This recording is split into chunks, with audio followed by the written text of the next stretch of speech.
Dean Martin had it all: fame, fortune, and a voice that made millions swoon. To the world, he was the king of cool, a Hollywood charm machine whose smile seemed untouchable. But behind the whiskey glass and effortless grin, his life was quietly falling apart. Broken by grief and haunted by memories, he was watched over by Jean Martin, the woman who had loved him for 24 years and never stopped caring.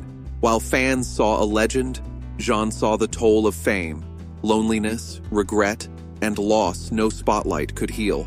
Their story glittered with glamour and ended in heartbreak, stretching from Steubenville's gray streets to the bright lights of stardom.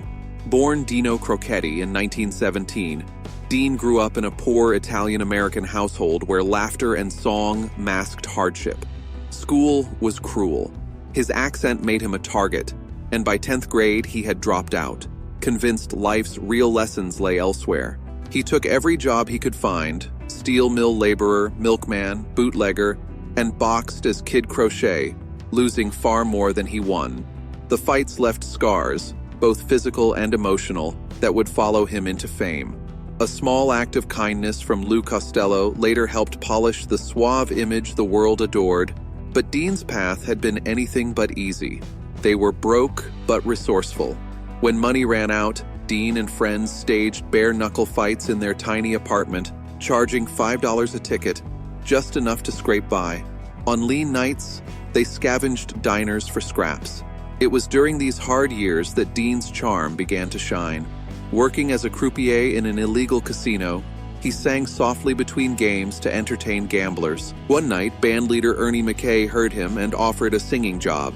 Dean said yes, performing as Dino Martini, inspired by Italian tenor Nino Martini, touring Ohio and Pennsylvania. By 1940, Sammy Watkins advised him to drop the I. Dean Martin was born, a name smooth, American, unforgettable. The legend had begun. By 1941, Dean met Betty McDonald, a warm-hearted Ohio woman who loved him before fame. They married that same year, enduring the struggles of small club performances, unpaid gigs, and long nights of uncertainty. Betty became his anchor while Dean chased the spotlight. They had 4 children: Craig, Claudia, Gail, and Dina. On stage, he charmed audiences. Off stage, he was a young father just trying to survive. But fame brought temptation. Betty struggled with alcoholism, disappearing for days, while Dean's affairs became whispered Hollywood gossip. By 1949, their marriage collapsed. Dean gained custody of all 4 children, a rare decision at the time, while Betty retreated to San Francisco, living quietly until her death in 1989. Just 1 week later, Dean married Jean Beager, a model and former Orange Bowl queen. Jerry Lewis was best man, and for a time, it seemed Dean had found balance. Jean stood by him through his solo career, Rat Pack fame, and Hollywood success. Together, they had 3 children: Dean Paul, Richie, and Gina. And she raised all 7 of Dean's children under one roof. To the public, they were the perfect American family. But fame is never stable. Dean's nights grew wilder, absences longer, and infidelities more painful. Jean forgave him countless times, but by 1973, after 24 years, their marriage ended. Everyone close knew Jean had been the love of his life, and Dean never truly recovered from losing her. The Rat Pack years were dazzling, but costly. After leaving Jerry Lewis in 1956, critics doubted Dean could survive alone. Within 2 years, he proved them wrong, reinventing himself as one of America's coolest entertainers. In Las Vegas, alongside Sinatra, Sammy Davis Jr., Joey Bishop, and Peter Lawford, he sold out shows at the Sands Hotel night after night, exuding effortless charm and swagger. On stage, he seemed wild, cigarette in hand, whiskey in the other, tie loose, grin crooked, but it was mostly an act. The drink was often apple juice, the slurred words and lazy jokes carefully crafted. Even Sinatra admitted Dean fooled everyone. Behind the persona, he was quiet, withdrawn, and often lonely. Off stage, he avoided parties and gambling, returning home alone, watching TV, and falling asleep in silence.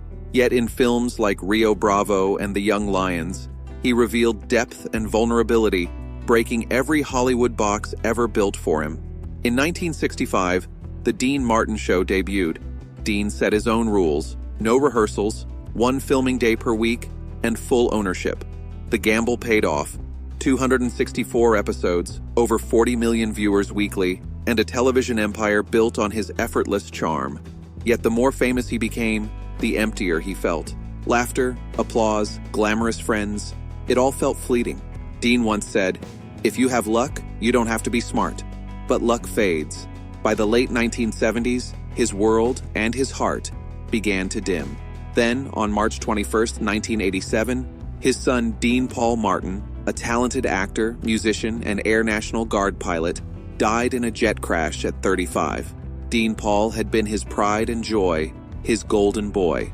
Nothing, fame, scandal, or divorce, could prepare Dean for the loss. The search for the wreckage lasted 6 days.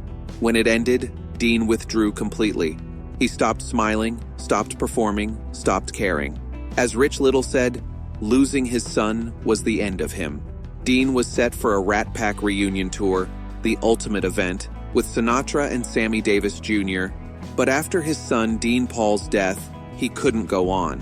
He appeared briefly, distant, quiet, broken, then quit mid-tour. Sinatra tried to bring him back, but Dean refused. Only his ex-wife Jean could reach him. Though divorced for over a decade, she stayed nearby, quietly checking on him, dining where he ate alone night after night. She didn't intrude, she just watched him fade. That year marked the end of Dean Martin's spirit. To the public, he was the charming star. To those close, a man consumed by grief. His line, "I'm just waiting to die," was no joke. After 1987, he vanished from public life, rarely performing or socializing. By 1993, lung cancer caught up with him, but he refused surgery. "I've had a good life," he told friends. The man who once filled nightclubs with laughter spent his final months in near darkness, surrounded by memories of his son. On Christmas Day 1995, Dean Martin died at 78 from respiratory failure caused by emphysema. Hollywood mourned. Frank Sinatra, heartbroken, called him a brother, not by blood, but by choice. 3 days later, Las Vegas paid tribute. For 10 minutes, the Strip went dark, a rare honor for a true legend. Dean was buried at Westwood Village Memorial Park in Los Angeles. His crypt bears a simple inscription, a line from his most famous song, "Everybody loves somebody sometime." Jean never remarried, living quietly until her death from cancer in 2016 at 89, and was laid to rest near him. Their son Richie, devoted to preserving Dean's music, had died just weeks earlier. Behind the glitter, laughter, and music, the Martin family lived with heartbreak. Dean spent his final years not amid fame or applause, but in silence, watched over by the quiet loyalty of a woman who never stopped loving him. Jean followed him in the end, closing a love story that began in light and ended in shadow. Their names shine in Hollywood history, but their story remains one of loyalty, pain, and loss, the kind that fame can never disguise. Did Dean Martin ever find peace? Or did he spend his last days haunted by what he lost?